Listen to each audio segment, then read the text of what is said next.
All right, sweet. So now time to build a machine. So here the machine is going to play really nicely with these bit strings that have an odd number of ones. So you maybe want to think about creating some things that are going to be accepted or rejected. So an accept bin and maybe a reject bin. So an odd number of ones is like a 1 or a 1, 1, 1 or a 1, 1, 0, 1. You can see that I really don't care where you put the zeros. They can go absolutely anywhere as long as you have an odd number of ones. And on the reject side, well, I would reject 0. I would reject 1, 1. I'd reject 1, 0, 1. Any odd number of ones that you'd want to see. This thing can actually be constructed as a machine relatively easily. It's going to be a two-state machine, and it's pretty simplistic in that you're going to start. Initially, you have 0 ones. So then you're going to think, okay, I need to advance forward on a 1, and I'm going to put myself into an accept state. And then if I need to, I'm going to move back if I read another 1. And I'm going to stuff zeros wherever zeros want to be stuffed. So we've seen machines like this a few times already. So it's the idea that the left side is an even number, the right side is an odd number. So I want to stay on the right-hand side because that's where things are good. Pull up my notes just to make sure I'm not lying to you, and we're all set there. Cool.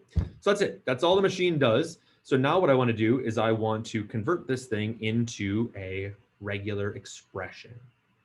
The thing first, I want to start with just constructing a machine that would accept singleton ones with as many zeros as you'd ever want. So basically it's how do I end at that state by only crossing the bridge one time? Well, you can end there if you were to spin on 0 initially, cross the bridge, and then spin on 0 afterwards.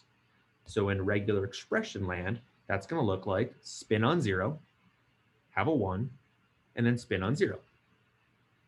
So that would definitely accept the singleton 1. It would accept 0, 1, 0, to accept 1, 0, 0. Any of those things would then be accepted. What happens next, though, is we could potentially go back to the left and then advance forward again. And I'm allowed to do that as long as I go back and forward in pairs. So basically, for every other 1 I find, I have to find a matching 1 with it. So what that's going to do is basically I'm going to have another section of my regular expression that could execute as many or as few times as I'd ever want. So it's basically me sitting here, crossing, spinning, crossing, and then spinning once I get back again.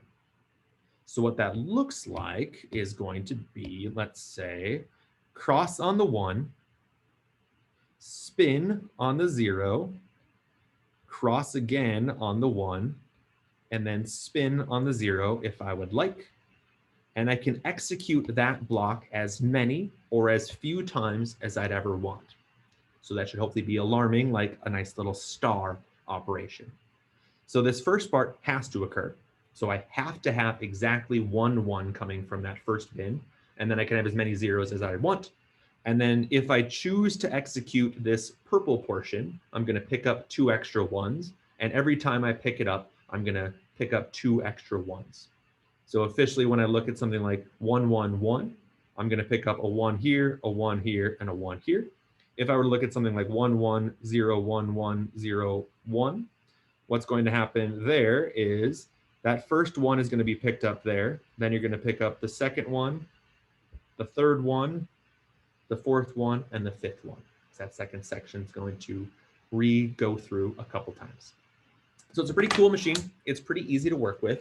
And it also becomes a nice one to start typing into some little online applets. So I'm going to swap my screen into one of the little online tools. So let me share that one. Pull my screens around so I can see what's going on. All right. Zoom share. It's got a green border around it. Things look great. Cool. All right. So this first website is this regex with an R at the end. So it's like a regex-er. And it's one of the ones you'll see on D12. And there's going to be a couple other ones that we can play around with as well. I like this one because I can save things and I can easily share some of the documents. You'll see some shared links for some of these that I've already constructed. So it becomes kind of a cute little game for us to play with. So when you open it up initially, if you don't have an account created, it's going to have this big old block of text down here, and it's going to have a version of a regular expression panned into it. Officially, what this current one is doing is it's looking for capitalized words. So we'll get to that in a little bit, but if you're interested in what's going on there, it's going to have capital letters followed by any number of characters as long as you have at least one of them. So you can see that words like edit, expression, and text, and role, and regex, and validate, all of those things in this list do in fact satisfy that rule.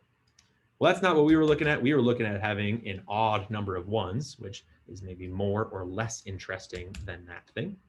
So what I'm going to do is I'm going to try to type in that regular expression up here. So what it was spin on zeros, have a 1, spin on zeros, have a 1, spin on zeros, have a 1, spin on zeros, and do that second part as many or as few times as you would ever want. So things like 1 are then going to be accepted. And what's nice about that is they're going to turn blue as like a hooray, you've done this correctly. It's very, very exciting. Things like 010 should also then be accepted because it kicked out as it should, and it was super duper nice as well. What's unfortunate about the initial settings on this is that if I were to type in like 1, 1, which has an even number of ones, you would maybe initially say like, oh, it turned blue, everything is great. But if you click into this, you can actually see that it's matching two separate things because it's viewing it as two separate strings. It's basically like I match the first part and I match the second part. So to avoid that scenario, what I'm going to do is I am going to wrap this thing in parentheses. So the regular expression is still totally fine, but I want to think about how I want it to go searching. I'm going to put a little caret out in front, and I'm going to put a $sign at the end. And $sign at the end. So what that's going to do is now it's going to view that entire thing down below as an entire string. So it's only going to work with that thing on its own. So now it's going to reject the double 1, but it will work with things like 010. It will work with 111. It should work with 111. Oh, I don't have the multi-line setting, so hang on. So it'll work with 111 if it's the first thing and everything is nice there. The other thing I'm going to change on this is right now it's currently set to this global search. Because I've done these kind of caret and $signs, what I'm going to do is, well, what I've done is I've worked towards having this multi-line. So I'm going to turn that setting on. And if you look at that, it's going to say exactly why I anchored these things because it wants the anchors. So I probably should have said, we're going to turn the multi-line on and then use the anchors afterwards, but I put the anchors on first. So that's why I put them on there, because it has the requirement that it needs those things. So what's nice is that I can write things like these should pass, and then I can make a little list of things that should pass. So a 1, a 100, a 010, and 110, 1101. And you can make a little list that say something like these should fail.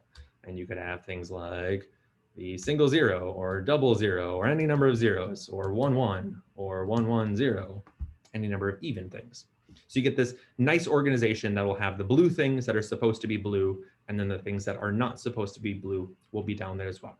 So the settings that I'm initially going to begin working with are going to be this global thing, as well as the multi-line requirement. So the multi-line requirement requires these little anchors, so the caret at the beginning and the $sign at the end. So we'll chat more about this stuff as we go further down the rabbit hole, but it's a fun world for us to begin poking into. Over on the left, so as most of these sites will have, is some type of little cheat sheet. So you'll see our little cheat sheet over here on the left. Some of these things we already know about, so things like the star and the plus. Other things we maybe have not yet learned about, so things like question marks and other nice goodies, but we'll get there. So that's where we're off, and that's where we're going to begin playing some more. So we're going to rinse and repeat this idea a couple times. So I'm going to build a couple of extra machines. We'll come back here and then we'll type out the regular expression, run it with some things that should pass and make sure that those do in fact pass, and then run it with some things that should fail and make sure that those do in fact fail as well.